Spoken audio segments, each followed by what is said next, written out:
Hey, Comic Book Nation, Chris Killian here, filling in for Brandon, who is driving en route as we speak to check out the set of Outcast. But don't fret, I'm still here with the top 5 stories of the last 24 hours. We've got Walking Dead, Logan, Undertaker, The Punisher, and Friday the 13th, just in time for Halloween. Up first, Walking Dead people. I got you. It's been 3 days since the premiere of the 7th season of The Walking Dead, and fans are still reeling. Whether you thought they went too far, or you're just a complete sadist, one thing everyone can agree on, Andrew Lincoln did an amazing job portraying Rick being broken down by Negan. And fans have started an online petition for the actor to finally receive an Emmy Award for his work on the show. The official Emmy board requires 2,500 signatures to review the petition. As of now, it has around 7,000. So yeah, give the man an Emmy. Who do you guys think deserves an Emmy from The Walking Dead? Let me know in the comments below. Now, next up, the director of Logan, James Mangold, is keeping the news rolling with the film and just released an image on his Twitter this morning of a black and white photo featuring a grizzled, shirtless Hugh Jackman that you can see here. It's nice knowing that Logan, at around 120 years old, looks better than most of us ever will without a shirt on. The interesting thing to take away from this photo is that it pretty much confirms what we already knew. Logan's healing factor is definitely not working the way it used to, and it's going to be interesting to see how things end up for Hugh Jackman's portrayal of the character. My hunch is things aren't going to end well for him, meaning the old Canuck is probably going to die. WWE news, is The Undertaker hanging up his boots for a basketball? Not quite, though who wouldn't love to see him give LeBron a chokeslam at WrestleMania? The Undertaker was representing WWE last night as a special guest for the Cleveland Cavaliers opening night celebration. As you can see here, presenting Kevin Love with a WWE championship. The reason why this is newsworthy for WWE fans is that the last we saw Undertaker a couple of weeks ago, he was on crutches and had reportedly undergone hip surgery. There was a lot of speculation about what this meant for the dead man's in-ring future. Last night confirms that The Undertaker, all decked out in his ring gear, seems to be recovering nicely and more than likely will have his usual WrestleMania match later next year. Now, Netflix has finally confirmed that The Punisher is coming to Netflix in 2017, meaning that Netflix will be releasing 3 Marvel series on the streaming service next year. And since I think Netflix is absolutely killing it right now with the Marvel shows, I couldn't personally be more excited about that. To add to the news, they also announced that they have cast 5 more people for the series. Daniel Weber, Jason R. Moore, Jamie Ray Newman, and Michael Nathanson, and Paul Schultz have all signed on to appear in The Punisher. And now that they are currently filming, expect a ton more Punisher news further down the pipeline. And finally, we've got big details on the new Friday the 13th reboot. Jason Voorhees fans have been hoping for something ever since the not-so-successful reboot back in 2009, which for the record, I didn't hate it. I thought it was one of the better horror reboots, but I digress. Collider had a chance to talk with Platinum Dunes producers Brad Fuller and Andrew Form to discuss some new details about the film, and here's what we learned.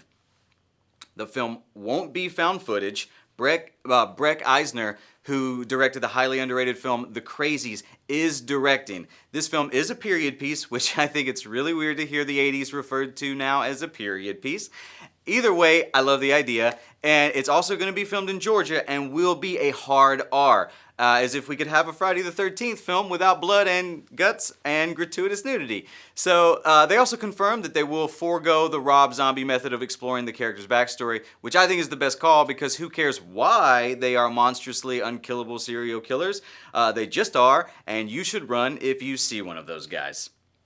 That's all the news for Hump Day today, but real quick, before I take some questions from you guys, I have some quick video game news coming from Lucas Siegel at our sister site, WWG. Today, we launched the WWG CSGO Team Rankings, which is the first official ranking system for professional competitive Counter-Strike Global Offensive Teams, If you guys love this game and want to find out more, please head over to WWG.com for all the information you need. Alright, with all that out of the way, let's get to your favorite part where we dive in and answer some questions. What have we got first?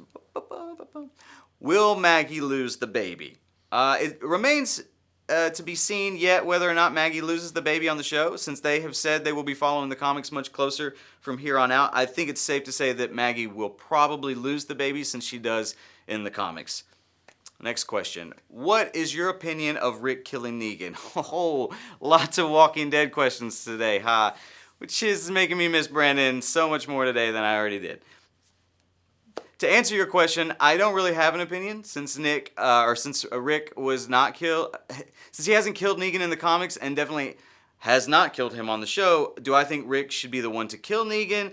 Yeah, absolutely. If not Rick, then Carl. I'd personally rather see Rick be the one to take him down, especially after Rick warns Negan, maybe not today, maybe not tomorrow, I'm gonna kill you. You know, the whole thing. Whether that comes true or not, we'll just have to wait and find out. Next, we got John is wondering what villain do you see Miss Weaver will be in the Defender series? There's been a lot of speculation about this, and I haven't really come up with an answer that I like yet. It could be possible that she's some version of Viper, maybe a different one than we saw in the Wolverine a few years ago.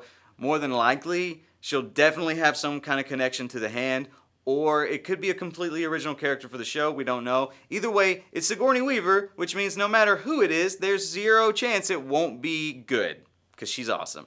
Next question. Any news on Jason versus Michael Myers or Freddy? Well, the Jason news I talked about earlier is pretty much all of the Jason news I have at this point.